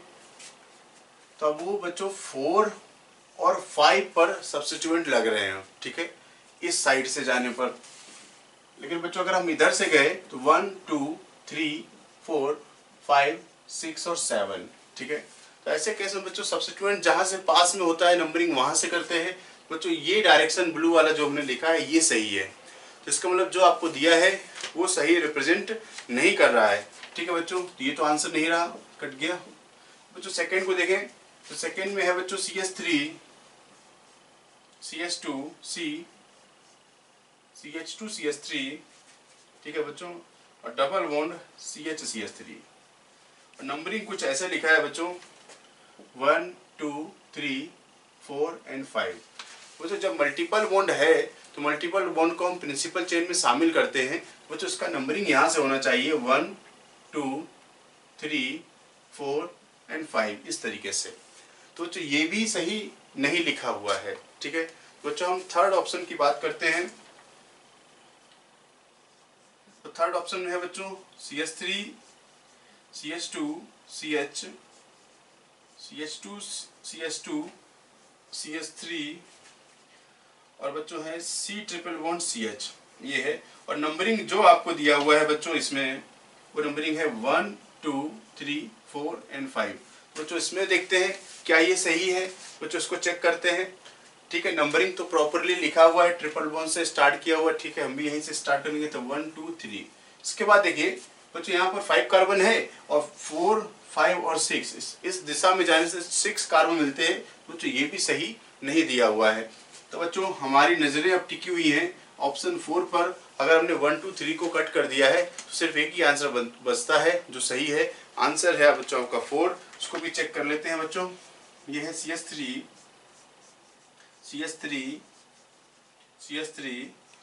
CH double bond CH CHO। बच्चों कार्बन कंटेनिंग फंक्शनल ग्रुप है। हम नंबरिंग यहाँ से स्टार्ट करते हैं 1 2 3 4 एंड 5। तो बच्चों ये बिल्कुल सही दिया हुआ है। आपका आंसर मिला क्वेश्चन नंबर 24 का बच्चों 4।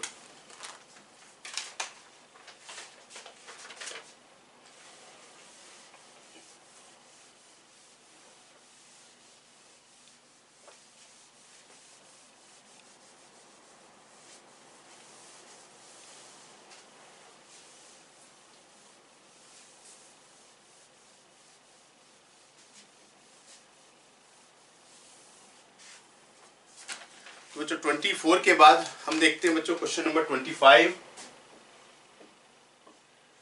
तो 25 बच्चों एक एरोमेटिक कंपाउंड दिया है। कंपाउंड कुछ ऐसा है CHO OCH3 और बच्चों NO2। बच्चों इस गिवन कंपाउंड का IUPAC ने पूछा है। ठीक है, तो बच्चों ये क्या है, बेंजल्डिहाइड है। ये प्रिंसिपल ग्रुप हो गया 1 और ये 2 और 3 और 4। ठीक है, तो देखिए 2 मिथॉक्सी, ठीक है, और बच्चों 4 नाइट्रो बेंजल्डिहाइड। तो बेंजल्डिहाइड कहें या बेंजीन कार्बल्डिहाइड कहें, ये इसका नेम है। लेकिन बच्चों ऑप्शन में कहीं कार्बल्डिहाइड नहीं दिया हुआ है तो हम बच्चों उसको बेंजल्डिहाइड ही कंसीडर कर रहे हैं। तो 2 मिथॉक्सी 4 नाइट्रो बेंजल्डिहाइड बच्चों आपका आंसर है 1। ठीक है, इसके बाद देखिए 25 के बाद देखते हैं बच्चों क्वेश्चन नंबर 26। ठीक है, तो 26 में पूछा है minimum number of carbon atoms present in organic compound to show chain isomerism. ठीक है, तो जो आपको चेन आइसोमेरिज्म के लिए कितने कार्बन की एटम की जरूरत पड़ेगी जहां से चेन आइसोमर्स बनना स्टार्ट होते हैं। ठीक है, बच्चों हमने आपको बताया था कि कम से कम 4 कार्बन तो चाहिए। ठीक है, और 4 कार्बन में एक ब्रांचिंग आ जाती है, तो मिनिमम 4 कार्बन तो चाहिए चेन आइसोमर्स बनाने के लिए। तो जो आपका आंसर है 4। ठीक है, 4th ऑप्शन। तो बच्चों 26 के बाद हम देखते हैं बच्चों क्वेश्चन नंबर 27। तो 27 में पूछ रहा है बच्चों, ध्यान दीजिए, the simplest pair of compounds exhibiting functional isomerism have a minimum. तो बच्चों फंक्शनल आइसोमर्स के लिए कम से कम कितना कार्बन चाहिए? तो बच्चों एटलीस्ट 2 कार्बन तो चाहिए। 2 कैसे? तो बच्चों एसिड और अगर हम एस्टर की बात करें तो एसिड और एस्टर जो होते हैं बच्चों ये फंक्शनल आइसोमर्स होते हैं। ठीक है, और एसिड क्या है बच्चों, सबसे छोटा एसिड है आपका 2 कार्बन वाला जिसमें फंक्शनल आइसोमर्स बन जाते हैं। तो CH3 COOH ऐसा एसिड। और बच्चों एस्टर की बात करें तो इसमें एस्टर बन गया methyl formate and acetic acid. तो बच्चों इसमें कार्बनों की संख्या कितनी है? 2। तो एटलीस्ट 2 कार्बन से बच्चों ये फंक्शनल आइसोमर्स बनते हैं। बच्चों आंसर है आपका 4। ठीक है बच्चों, तो 27 के बाद 28। बच्चों बहुत ही आसान और बहुत ही बेसिक सा सवाल आपसे पूछा गया था। तो 28 में पूछ रहा है कि which of the following isomerism can not be classified as structural isomerism.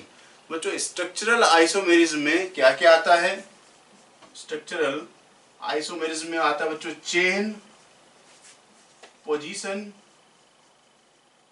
Functional group isomerism, metamerism, tautomerism, ring chain.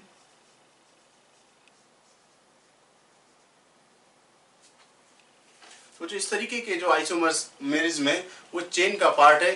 बच्चों ज्योमेट्रिकल आइसोमेरिज्म चेन आइसोमेरिज्म का पार्ट, स्ट्रक्चरल आइसोमेरिज्म का पार्ट नहीं है, क्योंकि बच्चों ज्योमेट्रिकल आइसोमेरिज्म में आइसोमेरिज्म बच्चों ये स्टीरियो आइसोमेरिज्म का पार्ट है।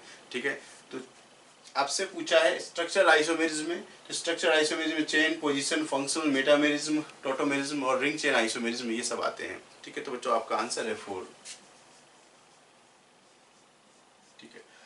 बच्चों 28 के बाद देखते हैं क्वेश्चन नंबर 29। तो 29 में पूछ रहा है बच्चों, how many isomers of C5H11OH will be primary alcohol. बच्चों C5H11OH के प्राइमरी अल्कोहल हमें बताने हैं। तो बच्चों देखिए C5 कार्बन का स्केलेटन स्ट्रक्चर हमने आपको बताया था कि इस तरीके से रहेगा। फिर बच्चों कुछ ऐसे और तीसरा ये। तो 5 कार्बन से बच्चों 3 स्केलेटल स्ट्रक्चर तैयार कर सकते हैं। अब प्राइमरी अल्कोहल का मतलब क्या होता है बच्चों, हमें CH2OH देखना है, 1 डिग्री कार्बन से अटैच OH ग्रुप हमें देखना है।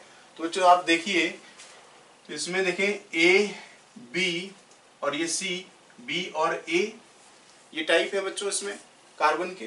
बच्चों इसमें है A, B और C ये टाइप है बच्चों, और इसमें सभी के सभी बच्चों क्या है, A टाइप के हैं। ठीक है, तो बच्चों आप इनके हाइड्रोजन को हटा करके, तो इसमें देखिए बच्चों, अगर आप इसमें OH लगाते हैं तो कुछ इस तरीके से, तो बच्चों ये 1 डिग्री का अल्कोहल बना एक। अब बच्चों अगर हम इसकी बात करें, अगर आप बच्चों इसमें देखें तो ये बच्चों कार्बन 1 डिग्री का है, तो 1 डिग्री के कार्बन से ही हमें 1 डिग्री का अल्कोहल मिलेगा बच्चों। ठीक है, तो एक बच्चों यहां से मिल जाएगा कुछ ऐसे,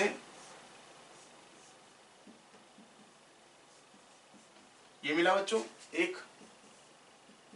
ठीक है, अब बच्चों इसमें देखिए, इसमें मिलेंगे हमें 2, क्योंकि ये 1 डिग्री है और ये 1 डिग्री है। ठीक है, तो बच्चों यहां से हमें मिल जाएंगे 2 अल्कोहल मिलेंगे जो कि प्राइमरी होंगे।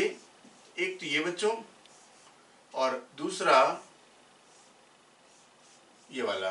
ठीक है, तो अगर हम संख्या गिने तो 1, 2 और ये 2 ऐसे मिलते हैं बच्चों 4। ठीक है बच्चों, आंसर है आपका 3। थर्ड ऑप्शन है, इसमें 4 प्राइमरी अल्कोहल बच्चों इसके बनते हैं। ठीक है, इसके बाद देखिए क्वेश्चन नंबर 30।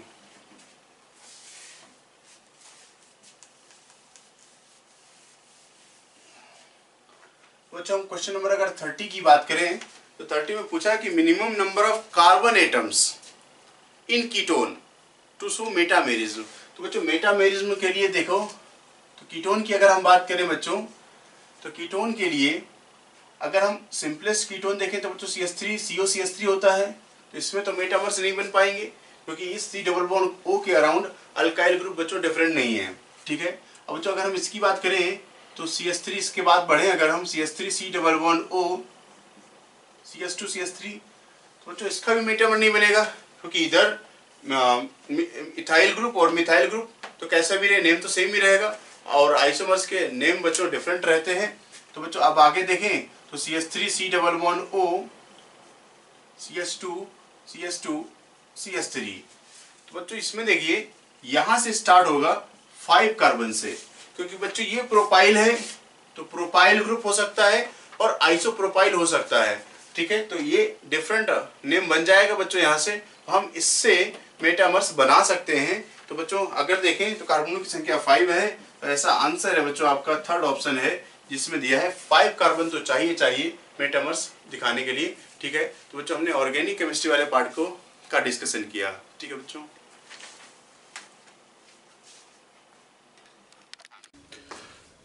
Hello बच्चों, welcome back to the Dashnai Classroom channel. Last we did you had a paper of DT2 and we had a paper, and hopefully you have done well in the paper. Today we have come here to solve that paper. So we'll start with you have already done physical and organic, and we'll be doing inorganic part now, right? So we'll start with inorganic chemistry. Now with inorganic chemistry, question number 1. We'll start with question number 1 that came in inorganic, right? Because the paper was online, so there is a possibility that the question that might have come in your paper would be jumbled up. So just I'll write out the question which is coming, and then you can match the questions, right? You can match those questions, right? So I'll just write the questions, right? So question number 1, in the modern periodic table, the period indicates the value. Question, you have been asked a question in the modern periodic table. In the modern periodic table, what does period indicate? What does period indicate? You have been asked this question. In the modern periodic table, what does the period indicate, right? You've been asked this question, right? What does the period indicate? Now, when you talk about the modern periodic table, if you see, in the first period, you have elements hydrogen and helium, and their electronic configuration respectively is 1s2 and 1s1 and 1s2 and 1s2. Now see, this is the first period, and the first one is representing this. Again, if you go to second period, now second period you have, I'll take only one, lithium you have electronic on 1s2, 2s1, so it represents this. So generally the period here, the period indicates, what is period indicating? The value of n. The value of n is being indicated by the period, and if the value of n is being indicated by the period, which means n represents, what does n represents? Principal quantum number. It represents principal quantum number. So the value of n will represent principal quantum number, or you can say the value of period will represent principal quantum number. Okay, the value of period will represent principal quantum number. That is the option A. Option A is your correct answer. Option A is the correct answer, right? Option A is your correct answer. Okay, so it will represent principal quantum number. Okay, now let's go to question number 2. We'll talk about question number 2. Question number 2 of inorganic. Okay, right? Now you have been asked the atomic radius. Arrange them in the atomic radius. Atomic radius के उसमें आपको arrange करना है इन सबको, ठीक है ना? कैसे पूछेगा atomic radius के उसमें क्या करना है? Arrange. Now you have been given O2 minus F minus F and oxygen, right? Now calculate the number of electrons. Now in this you have 10 electrons. In this you have 10 electrons. In this you have 9 electrons. In this you have 8 electrons, right? Now number of protons can be calculated. Number of protons here is 8. Number of protons here is 9. Number of proton here is 9, 8, right? Now out of these two, which one will be more larger? See, the number of electrons क्या है? Same है. अब अगर number of electrons same हो तो depend करता है number of protons पे. जिसके protons कम होंगे उसका size ज़्यादा होगा. जिसके protons कम होंगे उसका size ज़्यादा होगा. तो इन दोनों में size किसका ज़्यादा होगा? इन दोनों में साइज, इसके प्रोटॉन्स कम है उसका साइज ज्यादा, तो इसका साइज ज्यादा. क्यों? क्योंकि प्रोटॉन्स कम होने से जेड इफेक्टिव कम लगता है, और अगर जेड इफेक्टिव कम लग रहा है तो साइज क्या होगा? ज्यादा होगा. तो साइज क्या होगा? ज्यादा. अच्छा, F माइनस और F में किसका साइज ज्यादा होगा? ऑब्वियस सी बात है, जिसमें इलेक्ट्रॉन ज्यादा उसका. अब देखो, इसमें प्रोटॉन सेम हो गए, तो प्रोटॉन सेम हो गए तो किसके बेसिस पे कंपेयर करोगे? इलेक्ट्रॉन्स. और जिसके इलेक्ट्रॉन ज्यादा उसका साइज ज्यादा. अच्छा, इन दोनों में तुम बताओ तो पीरियोडिक टेबल में आता है, तो कुछ इस तरह से इसका एटॉमिक रेडियस का ट्रेंड होगा. ठीक है, ऑप्शन था इसमें, ऑप्शन था ऑप्शन नंबर सी, नहीं option number A. Option A was the correct. ठीक है, option A was the correct answer. ठीक है, option A was the correct answer. ठीक है, चलिए क्वेश्चन नंबर 3 करें. क्वेश्चन नंबर 3 की बात करें. क्वेश्चन नंबर 3 में आपसे पूछा गया है, या थर्ड जो मेरे पास है उसमें पूछा गया है, इसमें आपको ये समझ है, इसमें पूछा गया the first ionization enthalpy of NaMgAlNSi. You have been asked the first ionization enthalpy, first ionization enthalpy, first ionization enthalpy of NaMgAlSi.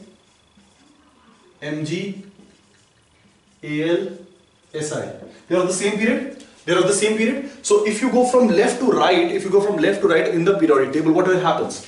The ionization enthalpy increases. So what will happen? The ionization enthalpy will increase. But in this case, consider this. This is a what is this? This is a half fully filled electronic configuration. 1s2, 2s2, 2p6, 3s2. And if you have a fully filled electronic configuration, it has more ionization enthalpy than the adjacent one. So it will have more ionization enthalpy than aluminium. Therefore, I can say that magnesium will be greater than aluminium because it is fully filled. Right? So across the period, when you go across the period, what happens? Across the period जाने पे आपका जो ionization enthalpy है वो increase करती है. अब अगर मैं मैग्नीशियम और एल्यूमिनियम की बात करूं तो मैग्नीशियम के पास क्या है? Stable electronic configuration. और अगर मैग्नीशियम के पास स्टेबल इलेक्ट्रॉनिक कॉन्फ़िगरेशन है तो उसकी आयनाइजेशन एंथैल्पी एल्यूमिनियम से क्या होगी? ज्यादा होगी. इस वजह से सोडियम का ज्यादा, सोडियम का कम, फिर मैग्नीशियम का ज्यादा, मैग्नीशियम का एल्यूमिनियम से ज्यादा, और एल्यूमिनियम से ज्यादा किसका? सिलिकॉन का. एल्यूमिनियम से ज्यादा किसका? सिलिकॉन का. This should be the trend. What is the option? Option A. Option A is correct, right? Option A is correct. Option A is correct. तो question number 3 option A is correct, right? Okay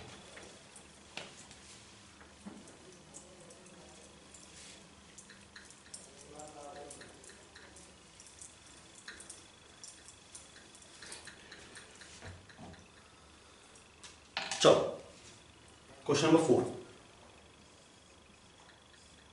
4 की बात करें, है ना। Question number 4 की बात करें। Question number 4 में क्या होगा देखो, क्वेश्चन नंबर 4 में आपसे पूछा गया electronegativity of following element in the increasing order. आपको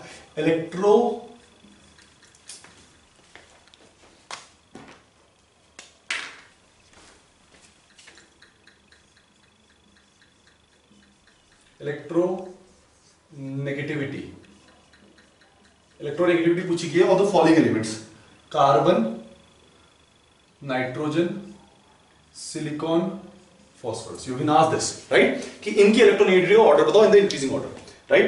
अच्छा, इलेक्ट्रोनेगेटिविटी किसकी ज्यादा होगी? अब देखो, these two are the same groups, these two are the same group. So out of phosphorus nitrogen किसकी ज्यादा होगी? नाइट्रोजन की। आउट ऑफ फास्फोरस नाइट्रोजन किसकी ज्यादा होगी? नाइट्रोजन की। इलेक्ट्रोनेगेटिविटी पूछी है, इलेक्ट्रॉन एफिनिटी नहीं पूछी। और इलेक्ट्रोनेगेटिविटी किस पे डिपेंड करती है? जेड इफेक्टिव पे। किसका जेड इफेक्टिव ज्यादा है? नाइट्रोजन का ज्यादा है। नाइट्रोजन की इलेक्ट्रोनेगेटिविटी ज्यादा। Out of carbon and silicon, out of carbon and silicon carbon की ज्यादा होगी। Out of carbon and silicon carbon की ज्यादा होगी, ठीक है। तो नाइट्रोजन और फास्फोरस में नाइट्रोजन की ज्यादा, कार्बन और सिलिकॉन में कार्बन की ज्यादा। अच्छा, कार्बन और नाइट्रोजन में अक्रॉस द पीरियड जाते समय जेड इफेक्टिव क्या होता है? बढ़ता है। जेड इफेक्टिव बढ़ता है तो किसकी ज्यादा होगी? नाइट्रोजन की। व्हिच मींस इन सब में अगर आप देखो तो नाइट्रोजन की सबसे ज्यादा है, ये चीज मैं डिड्यूस कर सकता हूं। अब बात आती है कार्बन और फास्फोरस की। देखो बेटा, जब भी इस तरह का क्वेश्चन आएगा ना तो जनरली देखो, ये वैसे वैल्यूज बेस्ड है, ठीक है, लेकिन वैल्यूज याद करनी होती है। वो एक ही ऐसा ट्रेंड देगा जहां पर एक्चुअल में सही चीज हो रही होगी, बाकी जगह क्या रॉन्ग पड़ रहा है। तो सबसे लास्ट में कौन आना चाहिए? सिलिकॉन, ठीक है, सबसे लास्ट में कौन आना चाहिए? सिलिकॉन। और हमें फास्फोरस कार्बन कंफ्यूजन है, याद नहीं करना है वैल्यूज को। मैंने आपको पहले ही बताया था वैल्यूज को याद नहीं करना है। जो भी गलती होगी वो क्या करेगा, जो भी चीजें आएंगी वो क्या करेगा, वो एक ही ट्रेंड ऐसा देगा जो सही मैच कर रहा हो, बाकी सारे ट्रेंड्स क्या कर रहा होगा। फॉर एग्जांपल अगर इसमें ऑप्शन में देखो आप, तो इसमें उसने सिर्फ एक ही ऑप्शन में नाइट्रोजन को सबसे आगे दिया है, बाकी सारे ऑप्शन में नाइट्रोजन को सबसे पीछे, बीच में या पीछे या सबसे आखिरी में दिया। व्हिच मींस सिर्फ वही ऑप्शन सही हो सकता है। तो यहां पर सीधे सीधे क्या आंसर आ जाएगा? कार्बन और फास्फोरस, कार्बन और फास्फोरस। अब यहां से आपको अब याद होना चाहिए आपको, अब याद आपको हो जाना चाहिए कि कार्बन का फास्फोरस से क्या होगा? ज्यादा होगा। कार्बन का फास्फोरस से क्या होगा? ज्यादा होगा। बस ये चीज याद रखें। बात समझ आती है? ये बात समझ आती है, ठीक है। तो मैं ये बस जनरली ये बोल रहा हूं, वैसे तो आपको याद होना चाहिए कि ये अगर 3 है तो इसका 2.5 के आसपास होता है, इसका 2.2 या 2.1 के आसपास होता है, ठीक है, क्योंकि मैंने आपको बताया था 1 डिग्रीज करता है नीचे जाते समय, और जाते समय 0.5 डिग्रीज करता है। बट आपको इन जनरल एक चीज पता होनी चाहिए, बस एक चीज बता रहा हूं कि जब भी कोई इस तरह से क्वेश्चन आए ना तो उसमें सिर्फ एक ही पॉसिबल होगा जहां पर सारा ट्रेंड मैच कर रहा होगा, नाइट्रोजन आगे आ रहा होगा, सिलिकॉन पीछे आ रहा होगा, ठीक है, वो एक ही ऐसा ऑप्शन होगा। जब वो एक ही ऐसा ऑप्शन होगा तो आपको वही ऑप्शन मार्क करना है, क्योंकि वो वैल्यू याद करवाना नहीं चाह रहा है, वो वैल्यू रटवाना नहीं चाह रहा है, वो बस ये बताना चाह रहा है कि आपको ट्रेंड पता हो, ठीक है ना। इन जनरल आपको ट्रेंड पता होना चाहिए, ठीक है। तो इस तरह से आंसर आएगा, इसका आंसर हो जाएगा सी, इसका आंसर हो जाएगा C, C will be the correct answer, है ना। इसका आंसर हो जाएगा C, C will be the correct answer, nitrogen, ठीक है, nitrogen will be the correct answer. चलिए नेक्स्ट देखिए, नेक्स्ट क्वेश्चन नंबर 4 हो गया, है ना। क्वेश्चन नंबर 5 की बात करते हैं, इनऑर्गेनिक का क्वेश्चन नंबर 5। क्वेश्चन नंबर 5 हो जाए, which of the following elements has maximum electron gain enthalpy. Out of following element which one has maximum electron gain enthalpy. किसमें इलेक्ट्रॉन गेन एंथैल्पी ज्यादा होगी? अब आपसे इलेक्ट्रॉन गेन एंथैल्पी की बात करी गई है, ठीक है। अगर सबसे कभी भी इलेक्ट्रॉन गेन एंथैल्पी की बात कीजिए, आपसे ऑप्शन में क्या दे रखा है आपको ए ऑप्शन में दे रखा है ऑक्सीजन, आपको बी ऑप्शन में दे रखा है क्लोरीन, आपको सी ऑप्शन में दे रखा है फ्लोरीन, और आपको डी ऑप्शन में दे रखा है नाइट्रोजन। आपको ये ऑप्शन दे रखे और आपसे पूछा गया है कि किसकी ज्यादा होगी। अब देखो, अक्रॉस द पीरियड जाते समय आपकी इलेक्ट्रॉन एफिनिटी क्या होती है? बढ़ती है, ठीक है। अब इलेक्ट्रॉन एफिनिटी बढ़ेगी तो इलेक्ट्रॉन गेन एंथैल्पी भी क्या होगी? बढ़ेगी, राइट। एनर्जी उतनी ही अमाउंट ऑफ रिलीज होगी। तो अब आप ये सही समझो कि सबसे ज्यादा किसकी होगी? इन दोनों की होनी चाहिए, फ्लोरीन की होनी चाहिए, है ना, फ्लोरीन या क्लोरीन, क्योंकि सबसे आखिर में यही आते हैं। इनका जेड इफेक्टिव सबसे ज्यादा होगा तो सबसे आसानी से गेन करेंगे, सबसे ज्यादा अमाउंट ऑफ एनर्जी रिलीज होगी। अच्छा, अब इन दोनों में बात करूं तो मैंने आपको बताया था कि क्लोरीन का साइज क्या होता है? छोटा, सॉरी, क्लोरीन का साइज क्या होता है? बड़ा, और फ्लोरीन का साइज क्या होता है? छोटा। क्योंकि फ्लोरीन का साइज छोटा है तो जब वो इलेक्ट्रॉन को गेन कर लेता है तो उस पर नेगेटिव चार्ज क्या हो जाता है? अनस्टेबल। जबकि क्लोरीन का साइज बड़ा है और इलेक्ट्रॉन को गेन करने पे साइज बड़ा है तो चार्ज डेंसिटी कम, इलेक्ट्रॉन डेंसिटी कम, तो ज्यादा स्टेबल रहेगा। तो इस वजह से क्लोरीन की इलेक्ट्रॉन गेन एंथैल्पी क्या होती है, ज्यादा होती है, ज्यादा अमाउंट ऑफ एनर्जी रिलीज होती है, या मैं बोल सकता हूं उसकी एफिनिटी टुवर्ड्स इलेक्ट्रॉन क्या है, ज्यादा है। जबकि फ्लोरीन की एफिनिटी क्या है, कम है कंपेयर टू क्लोरीन। ये चीज मैंने आपको बोली थी कि थर्ड पीरियड यूजुअली आगे रहता है सेकंड पीरियड से, थर्ड पीरियड यूजुअली आगे रहता है सेकंड पीरियड से, और इसका क्वेश्चन आईआईटी में कई बार पूछा गया है, ये क्वेश्चन कई बार आईआईटी में पूछा गया। तो ये चीज याद रखनी है कि किसकी ज्यादा होता है, इन दोनों में किसकी ज्यादा होगी, क्लोरीन की ज्यादा होगी। इन दोनों में किसकी ज्यादा होगी, क्लोरीन की। क्यों? क्योंकि जब इलेक्ट्रॉन गेन हो जाएगा ना बेटा, तो इलेक्ट्रॉन गेन करने के बाद पॉसिबिलिटी क्या है, इलेक्ट्रॉन जैसे ही उसने गेन किया, जैसे ही इलेक्ट्रॉन पे आया, तो फ्लोरीन का साइज तो छोटा है, अब उस पे इतना ज्यादा इलेक्ट्रॉन डेंसिटी क्या हो जाएगी, अनस्टेबिलिटी लाएगी। लेकिन क्लोरीन का साइज क्या है, बड़ा, तो उस पे इलेक्ट्रॉन डेंसिटी कितनी भी है वो कैसा रहेगा, स्टेबल, कंपैरेटिवली फ्लोरीन के स्टेबल रहेगा। ठीक है, चलिए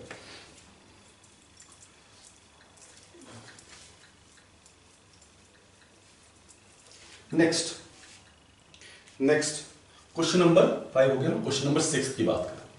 6th क्वेश्चन नंबर ये पूछा गया, ionization enthalpy of nitrogen is more than oxygen. ठीक है, आपसे पूछा गया है आयनाइजेशन एंथैल्पी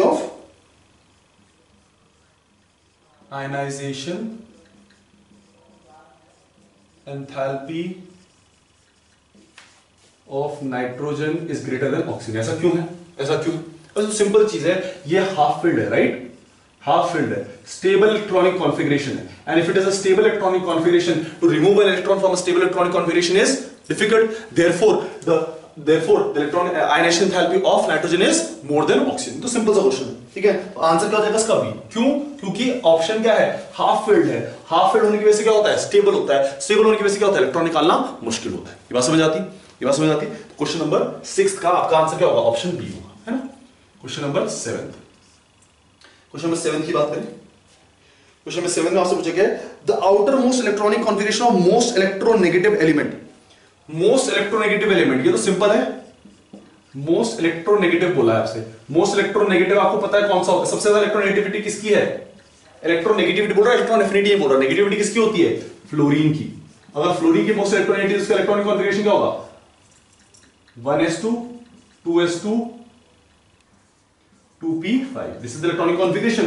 क्या इलेक्ट्रॉनिक कॉन्फ़िगरेशन थे, ns2 np5 दे रखा, ns2 np5 दे रखी है, आंसर है C, option number C. Option number C will be the right answer, right.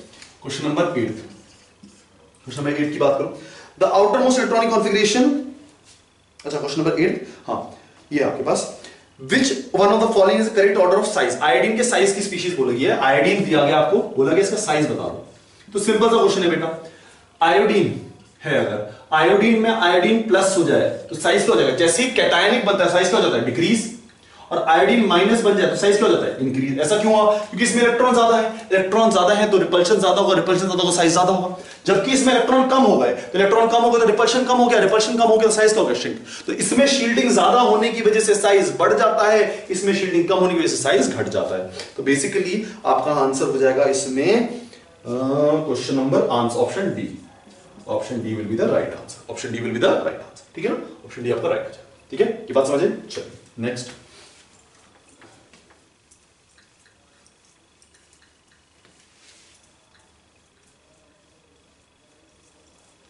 चलो नेक्स्ट आपसे पूछा गया क्वेश्चन नंबर 9। क्वेश्चन नंबर 9 आपसे पूछा गया, क्वेश्चन नंबर 9 पूछा गया, विच of the following transition maximum energy involve. Maximum energy कौन से ट्रांजिशन में लगेगी, मैक्सिमम एनर्जी कौन से ट्रांजिशन में लगेगी, है ना, मैक्सिमम एनर्जी कौन से ट्रांजिशन में लगेगी। पहला ट्रांजिशन दे रखा आपको, first transition is, sorry A से शुरू करते हैं, A transition is m minus gaseous to m gaseous. Second transition is M2 plus gaseous to M3 plus gaseous. Third transition is M plus gaseous to M2 plus gaseous. And fourth transition is M gaseous to M plus gaseous. आपको transition दे रखा है, बोला है कि सबसे ज्यादा energy किसमें लगेगी। अब ये तो बहुत सिंपल सा क्वेश्चन है, इसमें कोई सोचने वाली ज्यादा डिफिकल्ट बात है नहीं। किससे इलेक्ट्रॉन निकालना सबसे मुश्किल है, इसमें तो भंडार पड़ा है। अंबानी से इलेक्ट्रॉन निकालना मुश्किल है, या जिसके पास पैसा नहीं है उससे पैसा निकालना मुश्किल। अब इसके पास तो इलेक्ट्रॉन की डेंसिटी पड़ी है, इससे इलेक्ट्रॉन निकालना क्या आसान है।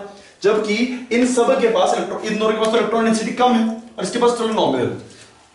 जिनके पास इलेक्ट्रॉन डेंसिटी है ही नहीं, उनसे आप इलेक्ट्रॉन डेंसिटी खींचना चाह रहे हो, तो क्या वो एनर्जी क्या लगेगी? ज्यादा लगेगी। अब इन दोनों में किसमें ज्यादा एनर्जी लगेगी? इन दोनों में किसमें ज्यादा एनर्जी लगेगी? जिसपे पॉजिटिव चार्ज है। मान लो तुम्हारे पास एक पे M2 प्लस है और तुम उससे एक इलेक्ट्रॉन निकालना चाह रहे हो, एक इलेक्ट्रॉन निकालना चाह रहे हो, तो क्या इलेक्ट्रॉन देगा? नहीं। क्यों? क्योंकि उसके पास ऑलरेडी पॉजिटिव चार्ज है, उसके पास इलेक्ट्रॉन डेंसिटी की कमी है। दूसरी चीज, उसके पास अट्रैक्शन फोर्स भी क्या होगा? ज्यादा, तो इलेक्ट्रॉन को ज्यादा पुल कर रहा होगा। ठीक है, तो इलेक्ट्रॉन को रखी, बोलेगा भाई साहब इलेक्ट्रॉन को मेरे पास ही रखने दो, तो इलेक्ट्रॉन को लूज नहीं करेगा, और इलेक्ट्रॉन को लूज नहीं करेगा तो एनर्जी ज्यादा लगेगी। एनर्जी ज्यादा लगेगी तो मैक्सिमम एनर्जी इन्वॉल्व किसमें हो जाएगी? बी में। मैक्सिमम एनर्जी इन्वॉल्व किसमें हो जाएगा? बी में, है ना? ठीक है। क्वेश्चन नंबर 10, क्वेश्चन नंबर 10 की बात करें, which of the following species has the highest electron affinity? ठीक है, हाईएस्ट इलेक्ट्रॉन एफिनिटी बोला गया, highest electron affinity, highest electron affinity ये बोला गया। ठीक है, आपसे पूछा गया किसकी हाईएस्ट इलेक्ट्रॉन एफिनिटी। ऑप्शन दे रखे आपको, fluorine, oxygen, O minus, Na+। अब ये खुद ही बता दो कौन सा होगा, खुद ही बता दो कौन सा होगा। सिंपल चीज है बेटा, आंसर क्या होगा? Na+। सिंपल चीज, आंसर क्या होगा? Na+। ठीक है ना, आंसर क्या होगा आपका? Na+ होगा। ठीक है, क्यों? क्योंकि Na+ पे पॉजिटिव चार्ज है तो ज्यादा आसानी से इलेक्ट्रॉन को अट्रैक्ट कर पाएगा, जबकि देखो इस पे नेगेटिव चार्ज है तो अट्रैक्ट कर ही नहीं पाएगा। और इन दोनों पे क्या है?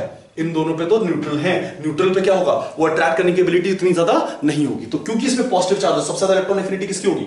Na+ की। सबसे ज्यादा इलेक्ट्रॉन एफिनिटी किसकी होगी? Na+ की। ठीक है ना, चलिए क्वेश्चन नंबर 40, 10 हो गया।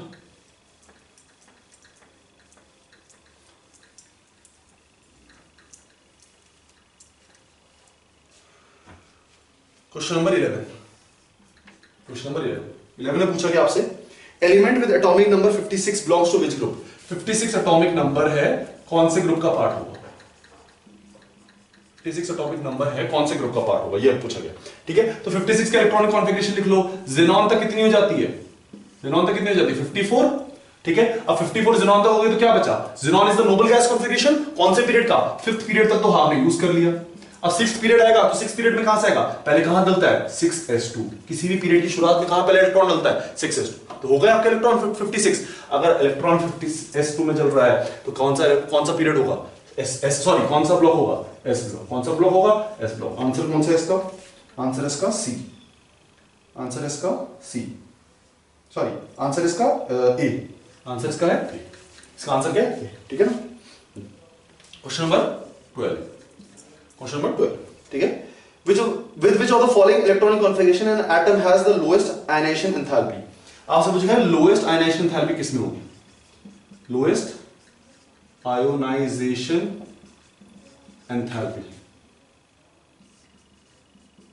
ये पूछा गया किसमें होगी? लोएस्ट आयनाइजेशन एंथैल्पी किसमें होगी? पहले इलेक्ट्रॉनिक कॉन्फ़िगरेशन क्या है आपकी? 1s2a, 2s2, 2p3। Second electronic configuration क्या आपकी? b, 1s2, 2s2, 2p6, 3s1। Third electronic configuration क्या है? c, 1s2, 2s2, 2p6। और फोर्थ इलेक्ट्रॉनिक कॉन्फ़िगरेशन क्या है? d, 1s2, 2s2, 2p5। ये इलेक्ट्रॉनिक कॉन्फ़िगरेशन। आपसे पूछा किसकी आयनाइजेशन एंथैल्पी सबसे लोएस्ट होगी, मतलब किससे इलेक्ट्रॉन निकालना आसान होगा? जिसका साइज बड़ा उससे इलेक्ट्रॉन निकालना आसान, तो किसका साइज बड़ा है? 3s है तो साइज का बड़ा है, जिसका साइज बड़ा उससे इलेक्ट्रॉन निकालना आसान, तो इसकी आयनाइजेशन एंथैल्पी क्या होगी? सबसे आयनाइजेशन एंथैल्पी क्या होगी? सबसे कम होगी, सबसे आसानी से इलेक्ट्रॉन निकलेगा। ठीक है, चलिए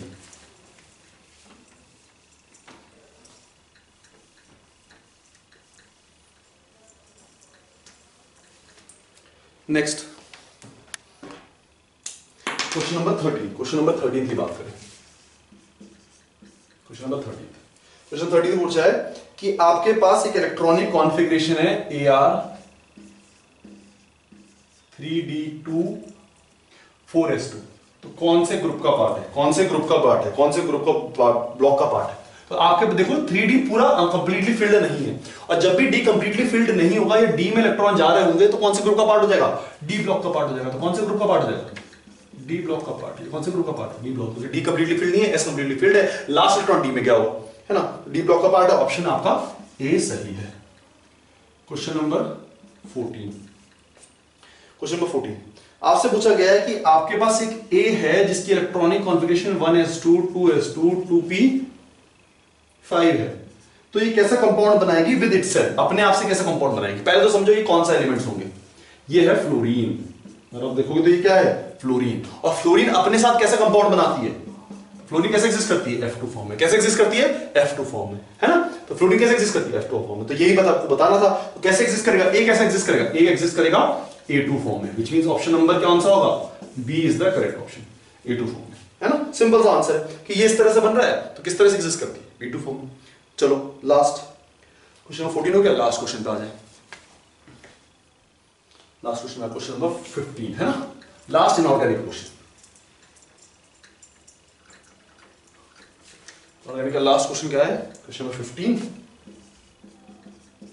उसमें बोला गया है the most non metallic element among the following, non metallic element पूछा गया है, सबसे ज्यादा नॉन मेटालिक कौन सा होगा। ठीक है, अब आपको पता है कि non metallic character cross the period क्या करता है, बढ़ता है। Cross the period non metallic character क्या करता है, बढ़ता है। अब अगर cross the period non metallic character बढ़ता है तो आपके पास क्या है, आपके पास A है 1s2 2s2 2p6, ठीक है। आपके पास B है 1s2 2s2 2p5, आपके पास C है 1s2 2s2 2p4, आपके पास D है 1s2 2s2 2, ठीक है। यहां पर आपको दिया है 2p, B दिया आपको 2p2, ठीक है। इस तरह से देगा, और आपसे पूछा गया कि किस इसमें सबसे नॉन, सॉरी ये दिया आपको 2p2, इसमें दे रखा 2p, ठीक है। अब आपसे पूछा गया कि कौन सा सबसे ज्यादा नॉन मेटालिक है, तो कौन सा सबसे ज्यादा नॉन मेटालिक होगा बेटा, जो अक्रॉस द पीरियड जाते समय नॉन मेटालिक कैरेक्टर बढ़ता है, तो सबसे ज्यादा कौन होगा, एक ही पीरियड के, तो सबसे अक्रॉस में कौन आएगा, ये वाला। सबसे ज्यादा नॉन मेटालिक कौन सा होगा, आपका B वाला, ठीक है। तो बेटा this is it from inorganic chemistry. Hopefully आपका पेपर अच्छा होगा, एंड अगर कोई गलती हुई है, कोई सिली मिस्टेक हुई है, तो कोशिश करें कि नेक्स्ट पेपर में उसको इंप्रूव करें और अच्छे से पेपर दें, ठीक है। तो मिलते हैं आपसे नेक्स्ट पेपर के साथ, नेक्स्ट पेपर के सोल्यूशन के साथ। तब तक keep working hard and keep performing well. Thank you for listening.